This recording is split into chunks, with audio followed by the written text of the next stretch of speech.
to yet another episode on teamnoc.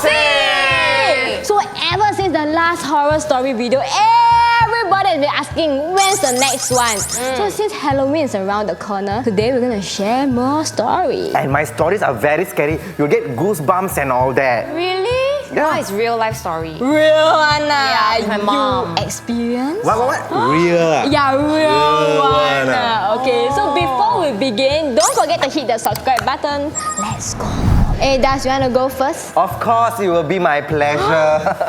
I thought you will never ask. My story was in NS lah, you know. So when I went to NS, I was in Pulau Tekong, which is BMT. And then at night, at 2 a.m., I needed to go to the toilet to pee. I walked out of my bunk, I went to the toilet, and I saw my friend standing there. Wait, you go alone? Supposed to go and buddy, but like you very paiseh to wake other people up to follow your toilet, right? Sometimes you just like pluck out courage to just go to the toilet. I went to the toilet and I saw my friend standing there, and I was like, what the hell, right? You want to pee, you pee already, then you go lah. But he was standing there and he was really stunned. So I asked him like, hey, are you okay?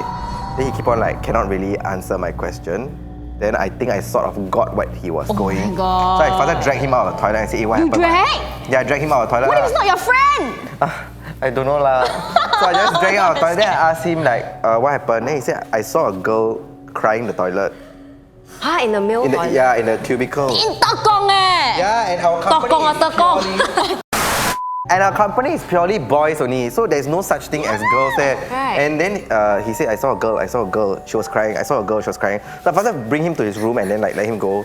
Then I went back to my bunk, I went to sleep. Then the next night, I had a very bad nightmare. Okay. So I woke up in cold sweat and I was like, then I heard, as soon as I woke up, a very strong wind blow, the door slammed, and I heard my bunkmate wake up from another nightmare and he was screaming. So we all had to go and like, hey, hello, we are here, it's normal, nothing bad. So the next day, right, all of us went to breakfast together and none of us actually spoke about it until like we left the whole BMT behind us. Because we had this like unspoken fear that if the more we talk about it, this will come and follow us again. Yeah. So there are, if you go and ask any guy in NS, they will have some story to tell you lah. So this was my experience. So shall we go on to the next person? Oh, is it me? Yeah, you say yours is scarier. But like mine, because it's not personal, it's here one. So I don't think it's that scary to me. So wait, how do I start?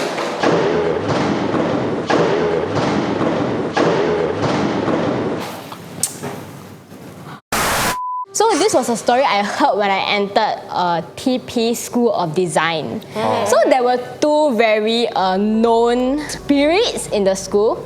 One is Xiao Ming and one is the Red Lady. If I'm not wrong, it's because of a painting of a little boy and then the artist name is Xiao Ming. And then I don't know what happened, it evolved into like a spirit lah. Okay, so what happened was this group of friends, they were just chilling in the studio. Yeah. And then this guy wanted to take out his assignment from his thumb drive, but he cannot find. Okay. So he was like, hey, where is it? But he remembered it was in his pocket. Then he activated all his friends to find lah. They find every corner of the room. He touch. He touched through all the, the sofa in between the seat also. Don't have. So this guy was so done with it. He was like, Xiao Ming, if you took my thumb drive, give me back. I'll give you sweets. And then his friend sipped his hand into the sofa and searched. And they found the thumb drive. So the friend got give sweet after that? After that, the guy itself went to put sweets lah. But whether the Xiao Ming take the sweet or the cleaner or the next batch of students, I don't know. Maybe they missed that corner lah. Maybe I would like to think that the girl in the toilet that was crying was actually a prank. Oh you know? yes, we just try not to believe so try much not to believe, yeah. But my current heart rate is about 86, so okay lah. Oh my god. Okay, now your personal story. Okay, where should I go? Okay, so I share a room with my sister, if you guys don't know. So I don't dare to sleep alone since young. Then one day my sister need to go to school camp. So then I alone, right? So I took my teamnoc and then went to my mom's room and then lie on the floor. Then as usual, like I just listened to my Discman. It was about 1 a.m. and I couldn't sleep still. Then I heard this humming voice at the top right hand corner of the room. It was like, Wait, you were in your mom's room? yeah, mom's room. So my dad and my mom sleeping already and they are snoring. And I was like, okay, it's not my mom, it's not my dad. Then who is it at What's 1 the sound a.m.? again? It's like a humming, a lady humming like, Oh my god, it's always this. Oh my god, oh my god, oh my god. Then I was like, okay, but I never can think so much. I think maybe, okay, I was still young, I'm very naive. I was like, maybe karaoke or whatever lah. Then they take the mic and Maybe lah, okay? maybe.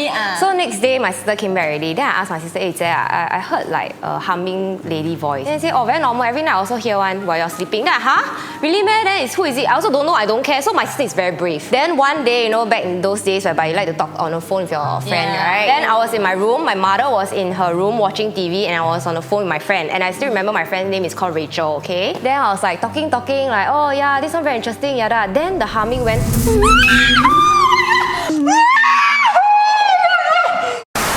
Like next to my ear, then I dropped the phone. I went out. My mother also stepped out of her room and said she heard that same humming voice next to her ear. Then we ran to the kitchen. We called her dad. So my mom was talking to my dad. I don't know what is the procedure or whatever. Then my mother sounded like very anxious and all, like trying to calm me down. But like at the same time she heard that thing. It's like, okay, you know what? 我们进去房间 means we go back to our own room. So then I went. My friend still on the line. I took out the phone and said, hey, you got hear a female voice or not? Then my friend said, no lah, don't have. Like just drop the phone and MIA. Then I waiting for you on the line. Then I just heard a female humming voice. Then I say, Then okay, I'll talk to you tomorrow. Bye. Okay. So next day, I don't know what my dad did. Okay, he never really said anything, but that humming voice went off. Like I never hear it again anymore. Oh my god. Yeah, but it's like next to my ear. Can you talk to dust, not me? It's sitting next to me. What? You want me to stretch all the way there? Hey Dash, just now you say you got another story, right? Okay, this is actually like a personal experience that I don't really talk about a lot. When I was born, right, I was already born into this house that I used to live. My parents just bought the house. And at that point in time, my parents had a lot of conflict in that house. So, like sometimes when there's conflict and all that, it may not just be because of the relationship. Yeah. It could be because of other external factors. Yes. So when I was young, I always cry at night and all that. I just couldn't sleep and all these things. So eventually, as I grew older, every time I look into a certain direction of my house, right, I just very scared to go there. Like unless the lights is on, then I will go. And even if the lights are on, I'll faster go in and faster run out of the room. You feel the presence. Yeah, you can feel the presence. Oh, so, but then like In your own home, man. yeah, it's very traumatizing because like in the middle of the night, like you're scared to go to toilet. Yeah. So when I was young, I always like wet my bed and all that because like you control for so long. Scared. Right? I'm very Right. scared. There are times over the weekend where like my father will go overseas, so it'll just be me and my mom at home. So there was once my father from overseas, he bought me a toy because my father rarely comes back home. So whenever he walks past the toy, right, then I'll know he's back, that kind of thing lah. Just to like remind me that. Okay, that's sweet though. Yeah. So it's like a sensor thing. So sometimes he will like purposely, just ring the toy so I'll get excited or make noise. Yeah. There was once me and my mom were watching TV, and then my father was overseas.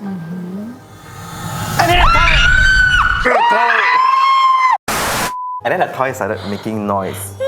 And the toy was very far away from us. There is no necessity for the toy to make noise. So I asked my mommy like, Ma, what happened? Why is it that nobody walked past the toy and then the toy make its sound? So then she had to play it cool, because if she's scared, then I also be more scared. Yeah! So she said like, oh, it's very normal, all these things.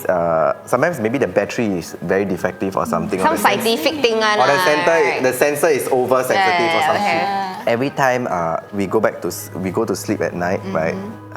We can always feel like a presence in our room. So there was once like my mom put me to bed. Yeah. Then she go to the kitchen and sometimes she will cook. So I'll sleep a bit early because I'm young. Then I can feel like someone put blanket for me and pet me like that. Don't pet me, please. Yeah. There are times where my mom will wake up from her sleep and then she will like be perspiring and all that. Oh dear. So it's like a lot of bad dreams and a lot of incidents. And the worst thing is sometimes, like if let's say someone walk behind us now, we will feel it, even if the shadow or what. I will feel like my mom walked past me. And like from the side of my eyes, right, I know it's her outfit. But then when I call my mom, she's still in the kitchen. Oh dear. Yeah, I said, I thought you just walked past. She said, oh no, I never. Wow. Yeah. For how long? For about 10 years. 10 years? 10 years. That whole part of my life was very, very stressful because my parents would have conflict. I cannot sleep. Then wake up in the morning, I really very sleepy because it's very, very scary. And then the worst thing is every night, whether or not my mom puts me to bed, someone puts me to bed. Yeah. That's all we have for today. I hope you guys enjoyed all our spooky stories, especially from Joe and Das, because it's all personal ones. Let us know which is your favorite story below. And happy Halloween to you guys. Don't let COVID restrict. Have like trick and treat session within your family or something. Yes, and also don't forget to follow us on all our socials. Head over to Facebook and Instagram for more exclusive content. And as always, Click here for more and click here to subscribe.